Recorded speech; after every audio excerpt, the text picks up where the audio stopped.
So, I'm a guy who has a little bit of too much time on his hands. Whenever I get one of those telemarketer phone calls, I like to talk with them and mess with them, waste as much time as I can because I find it fun to do, and honestly, I don't value my time that much, obviously. I do the same thing when it comes to the emails. However, a lot of the time these emails are automated. You respond and immediately you get a response back asking you to fill out some application, and it doesn't matter how much you respond, you just keep getting the same generic response from a machine. Every once in a while though, you strike the jackpot and you get a person, and those are the ones that I really like to talk to. Recently I've had this one who was a bit of a good time, and I decided that I would read it because I've recently made a video where I discussed the Nigerian prince scam. This guy isn't a Nigerian prince, however, he is offering me quite a bit of money, and it's along the same lines. If you're curious about the video, I'll also add in a card so that you can watch that video. So I got this email, and honestly, it was pretty much love at first sight. I don't want to read out the entire email because unlike him, I value people's privacy. But the email did start with Mr. Private, so obviously it seemed really legit right off the bat. So pretty much immediately, he tells me to treat this as urgent and confidential, which honestly I've already broken that because it's not very confidential. But he's the manager of auditing and accounting over at the Bank of African. So in his department, they discovered an abandoned sum of $5,350,000 US, which was in an account that belonged to one of their foreign customers who was from Germany and died along with his entire family in July of 2000 in a plane crash.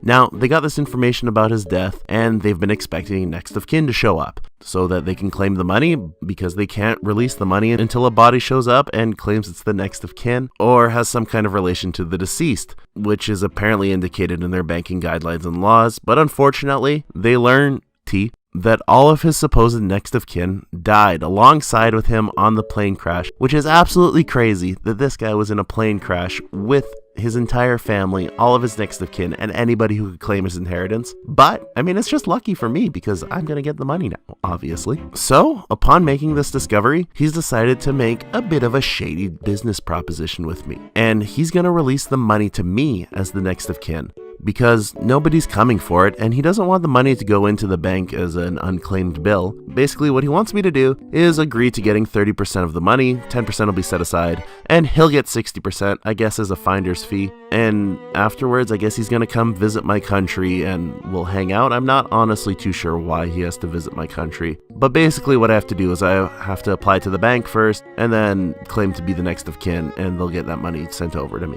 But all he needs from me is my telephone, my fax number, and a way to communicate. Once he gets that information from me, either through fax or email, which, yeah, let me just fax you, because that's the thing people have these days. And he leaves me a list of what essentially he wants from me, full name, telephone and fax number, my contact address, and then of course his name, Mr. Richard Paul, which I'm sure is a very real name. I responded basically as soon as I could. Although I was very interested, I wanted to tell him that I am kind of worried about this because it sounds to me like that money might be cursed, as himself and his entire family died. So I was wondering if he could confirm where that money comes from, as I don't want any blood money. And I thanked him kindly, of course. So he sent me an email back pretty quickly saying, "Dear friend," which I'm glad we're friends now, thanks me for emailing him back, and he wants me to know that this transaction is 100% risky-free, which I'm very glad that it is risky-free and there's no risky in it. Anyways, he's ready to give me any kind of proof of the truth of what he's saying. And more or less, he kind of goes over the same thing again about what he needs. He talks about the deceased customer, where he's from, talks about he was a supplier of gold and diamond to the West African economy, and all this fun stuff. And they died in July 2000, like he said, in a plane crash with his entire family, and that there's nobody here. He kind of repeats a lot of the same stuff again. And then he also gives me his bank account number, I guess to prove that it's a real bank account. I don't know what I would even be able to do with that. It just seems like random numbers to me. And he's made all the necessary investigations to assure that there are no risks involved. As long as I show up as the next of kin, I'll get the cash. Again, he asks me to fill out an application form, or he wants me to fax it to one of their directors for approval of the money so that I'll get the money within a few working banking days. He also ends the email by writing all caps, which is obviously what anybody official does. So I responded to that by telling him that I was very happy to hear that this money was 100% risky-free, and that I was worried that this money would come back and haunt me, but everything seems great. I only had 2 more questions for him though. The first one being, which airline was he flying? Because honestly, I'd like to avoid that airline in the future. And secondly, I kind of forgot what the information was that he needed again. Even though he mentioned it again in this email, I kind of wanted to just annoy him and make him send the information again. I like playing the idiot and to see how much I can get from him. Also, as he called me his dear friend, I of course went one step further and told him that I was looking forward to hearing from my new best friend. He then took it a step further by calling me his dearest partner, which honestly, it feels like Mr. Paul and I might be moving a little bit fast. But that's okay. He's pretty glad that we can be partners. He swears on his life that he will never betray me, which is how you know he's a really good guy. And he also says that I promised never to betray him, which I apparently did. I didn't say it with my mouth, but I said it with my eyes. He tells me again he's a citizen from West Africa, and more or less repeats a lot of stuff about how the money's just going to end up going back to the governing body. That would be a waste of a couple $1 million, so why not give it to some random guy in Canada? So yeah, again, he tells me that the deceased guy is from Germany. I don't know why he keeps harking on this, that this guy wasn't from Africa, he was from Germany. It seems like a weird thing, but I guess he's just trying to add more detail to make it seem more legit. Again, he says that he's made all of the necessary arrangements, all he needs is my information, and then basically he wants me to send all of the information to him, and then he gives me a weird brief profile of himself. Again, this is kind of weird. So his name is Mr. Paul Richard. I find it kind of funny that Mr. is in his name, but whatever. He's 47 years old, he's got his address. I don't know what a BP is, but that's there as well. And then here's basically the application he wants me to fill out, where it starts with, Dear Sir, I, Mr., and then I assume my name, which there isn't a whole lot of room to write any name. Of my address, of course. Again, not a whole lot of room. It's weird kind of because address is in the middle. You've got line, address, line, which just seems like it would get in the way. You know, humbly applies to the bank today. I'd write the date as a business partner and the name next of kin to your deceased customer. And it goes basically so on. They would just want my bank information. So my account number, my routing number, my SWIFT number, my beneficiary, occupation and age, your private phone and fax number. And then again, basically I would just get the money, I would sign, and then he wants me to essentially scan the application and send it through the department email address as above. And he also wants me to fax it and gives me a fax number to send it to. And then he says, make sure it is attention to Sir Joseph W. Bislink, which, I mean, that's a cool name. I like that this guy goes by Mr. Paul and this other guy goes by Sir Joseph. Those are cool titles, and I wish I could have a title like that. He then also adds this part, which I really like.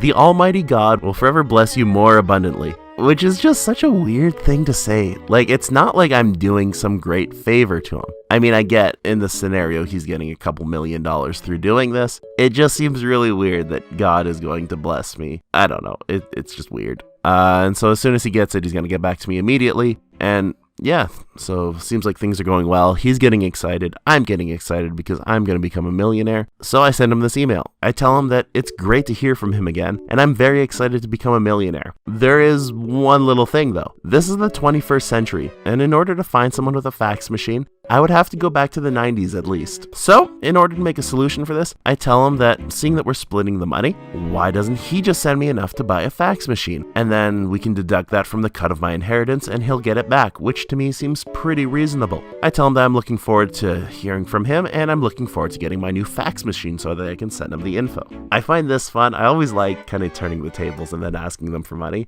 because in a scenario where you're going to be getting a couple $1 million, what's the big deal of sending me like $50 to buy a fax machine? They always say no, obviously, but I think it's funny.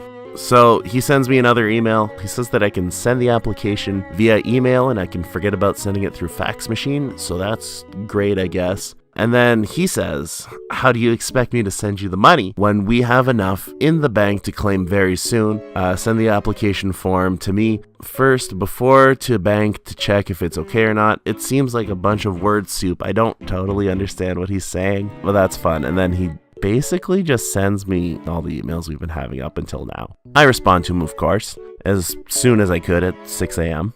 I say, hi, Mr. Paul. Hopefully I'm not getting back to you at an inconvenient time, as I don't know what time zone you are in. I don't own a scanner, but I am good for this. You know that we are going to become millionaires, so why not just send me $150, which is nothing compared to the millions we will have, and I'll go buy an all-in-one printer. Using the printer, I can then print the form, scan it, and email it to you, and I can even fax it from the printer for good measure. I can't wait to hear back from you, my good friend, Mr. Paul. Again, I just like playing this game where I try to ask them for money, because in the grand scheme of things, when it comes to a couple $1 million, $150 isn't that much, so it always seems kind of funny, and it seems to really frustrate them when you start asking them for money. So I got back a pretty short email from him, which was, if you can't follow my instructions, forget it. So obviously he's getting a little bit frustrated. Usually when this happens, I try to kind of reel back on being an idiot. I try to kind of comply a bit more to them, because if you keep going down the idiot route, they're gonna catch on and they're just gonna stop talking to you. So I responded back with, I don't want you to forget about it, because much like an elephant, I can never seem to forget. And I don't want to constantly remember the time that I let the chance to become a millionaire slip away. Tell you what,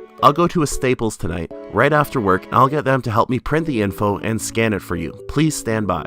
So I was kind of hoping to get an email back from him. Oftentimes when you bring in a third party, they don't want you to do that because they're going to tell you it's a scam. I didn't get anything back from him. He didn't seem upset that I was going to a Staples, that I'd get somebody to help me. All he said was, okay, I'm waiting to receive it. So I responded to him again. I said, hello, dear friend, Mr. Paul. I hope all is well with you. I went to a Staples Business Depot and asked them to print out the sheet for me.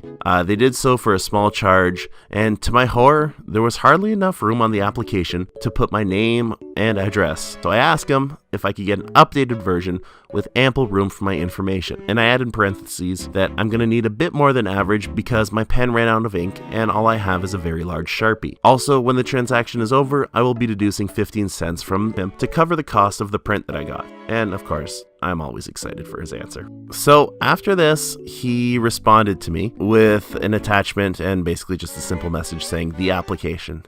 This attachment is sort of neat, and I wasn't totally expecting it. I was sort of hoping for the application, but with more space. Instead, it's just an exact copy-paste of what he needs from me. Exactly what I had in the email, the same amount of space, so there's not a whole lot of it. What was weird, though, is I noticed that there was 208 pages, which is pretty crazy. So I started scrolling down through these pages. There's a lot of white pages, but as you get down, you start to notice, I don't know if he had started to delete the emails or what, but starting at the letter K and then going down in alphabetical order all the way to Z, there's just a ton of emails in here. It's honestly really crazy. He must have accidentally left his email list inside of there. I was hoping that he would say something about it, so I sent him a response. Honestly, I think I pushed it a little bit too far here because we're coming close to the end of our story with Mr. Paul, unfortunately. I said, hello, best friend, Mr. Paul. I filled out the sheets like you asked. However, as previously stated, all I have at the moment is one large Sharpie, which made it a little bit hard to do so. Hope you can still read everything I put down. Can't wait to hear the good news from you soon. P.S. There were a lot of emails on that application sheet. Should I email it to them as well? I did actually print it and I filled it out with a very large Sharpie that I had with me. I think this was pushing it just a little bit too far for him because you really can't read anything. You can sort of make out the fake phone number that I put down, but not really the area code to it. I don't really think you can read anything else. It's all fake information anyways. I think I put down I was 69 years old, which again, just it was a little bit too much, I think. Completely by accident. I accidentally attached this picture that I saw at a science exhibit of a completely naked man smoking. I'm not sure that he enjoyed that or not. I assume that he did, though. It's sort of a neat looking thing. So I didn't get anything back. I sent him a few emails just about how I was worried and I wanted to make sure everything was all right, but there wasn't really anything. I did this for a little bit. Like I said, my time isn't worth much and I have a lot of time to kill at work sometimes, so mostly just sending him emails asking if he got my email. And then ultimately at the end I sent him this one last email. I sort of hoped that I would get an answer, but I didn't. Basically I said, hello my dear friend Mr. Paul. I've yet to hear an answer from you, and I can only assume that you've stolen my application and are fraudulently trying to withdraw those millions of dollars. Please just send me a few, and we can call it even though you're trying to steal from me. I was kind of hoping that making some kind of wild accusation would get something out of him, but unfortunately there was nothing, and that's just kind of the way it goes. These are fun to do. I encourage you guys to do them. It's always a good time to just sort of mess with them. I don't think I'm really doing anything to prevent him from getting to other people because obviously you can answer more than one person's email at once. But it's a good time, and like I said, if you've got some spare time, it's fun to do. And then if you are interested in kind of hearing more about kind of the Nigerian prince scam and that kind of stuff, I made a video about that, so you can click and watch that. Or you can not do that. It's all up to you. I would love to hear from you guys in the comments, kind of stuff you'd like to see from me. any suggestions, any tips, any advice, any criticism, anything at all that you can think of. That would be awesome. But yeah, I hope you have a nice day, and I hope you enjoyed the video. Application and our hello word that I wrote down that I can't even read. Our fraudulently